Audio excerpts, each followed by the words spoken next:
Good Monday morning. Welcome to the Olson Advantage. I'm Dave Olson, the Olson Properties Team. We're going to do our recap for the complete month of October, looking back now that all the numbers are in. But first, we're going to put a little historical perspective on how much Phoenix and the Arizona market has grown. So we're going to show you a couple of pictures. The first photo you'll see on the left-hand side is from the Wrigley Mansion patio. Actually, both are from that vantage point. Looking east towards the Biltmore, which was completed in 1929, right at the beginning of the Depression. If you look at the area to the right of the canal, which is still there, that land, prior to the Biltmore being completed, could have been purchased for $400 per square foot. Right after the Biltmore opened, that land went up north of $4,000 per square foot. Now, when you look at the picture on the right-hand side, the Biltmore area today, homes in that area sell for north of $400 per square foot. So it kind of puts into perspective how things have changed dramatically over time relative to real estate in Arizona. I wanted to share with you a very commonly used metric. Case-Shiller uses 3-month moving average when they look at pricing relative to real estate.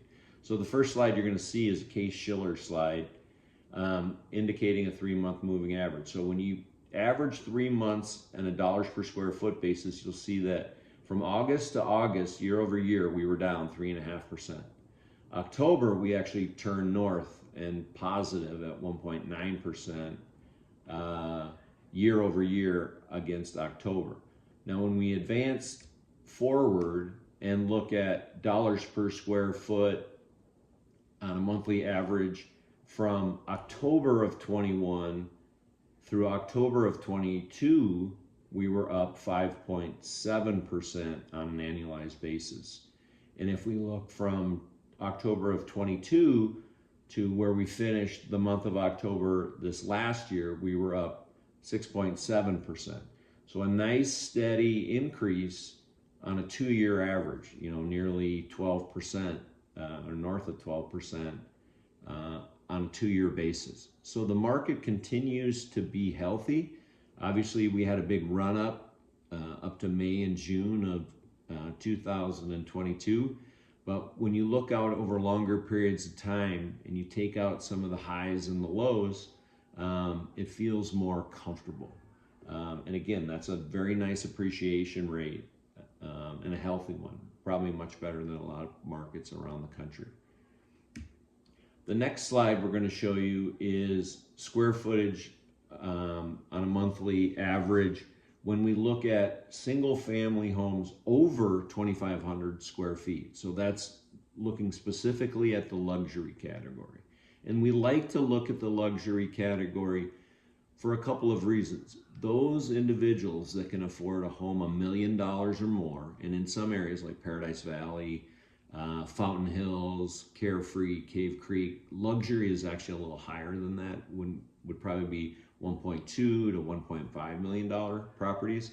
Those people tend to be very dependent on what's going on with the stock market, what's going on with pensions, what's going on with the greater economy, the macro economy, and they base a lot of their decisions on that.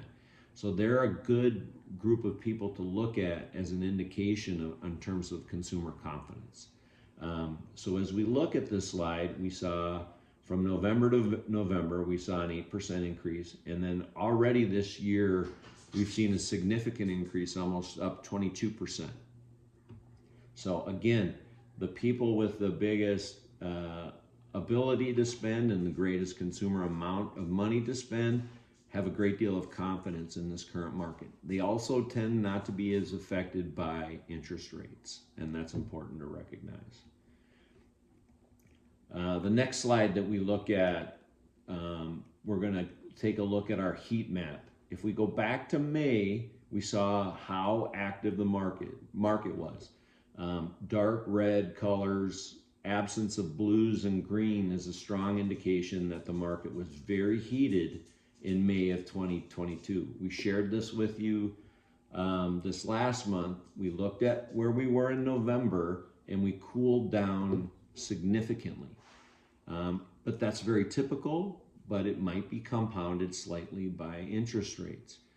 So I did a little research and I did a little digging because we remember we had a little bit of a pullback last December. So I pulled up December's heat map and we were very cool, which is an indication probably more to the seasonality that we experience than the market, because we didn't have 7% interest rates last December. We were closer to in the low fives, bumping into the fours. So even with those interest rates, which were an adjustment off of the lows, the market is always cooler in December.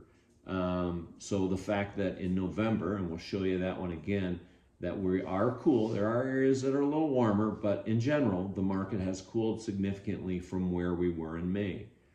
So when we forecast out and we look at one of our favorite slides, which is the overall market index, or we call it the Cromford roller coaster, we see that 2023 has continued to taper down slightly, moving itself towards a more balanced market where sellers are not as advantaged as buyers are. But we also remember in 22, we had a brief window, and we'll zoom in on that in our next slide, that we did have a pullback for 5-6 weeks. And again, we want to remember that this is a leading indicator, because when we go back to the large slide, we see that we knew in week 6 of 2022, things had changed. Certainly by week 13 and absolutely by week 20, that the market was going to shift and was going to change. But that week 20 arrow indicates where the market peaked. So when we look at forward-looking indicators like the Cromford market indicator, we know in advance of change, 6, 8, and in this case, almost 14 weeks ahead of what the rest of the market knew. So when we zoom back in at where we are in 2023, we see that we've tapered down. And the question that we have to ask ourselves, is that the seasonality that we saw last December, the cooling? And I would venture to guess it probably is, coupled with a little bit higher interest rates than where we were a year ago. Will things turn around and be a typical start to the years? And when we zoom back out and we look at the Cromford market indicator at where we tend to begin the year, are we going to jump back up like we did in 23? We won't know that for obviously 5, 6, maybe 8 more weeks, but I would say that's probably what would happen. I doubt we're going to continue to go down into and hit a buyer's market necessarily, but we will know that in the next 6 to 8 weeks. Interest rates are going to play a big part of that, but I can tell you from a leading indicator perspective, our phone has been ringing. We've done 5 listing presentations in the last 2 weeks. That's a far stronger indicator than any of these numbers that we're seeing. We have buyers that are reaching out to us and reaching out to lenders that we know to get pre-approved so that they can begin the buyer process.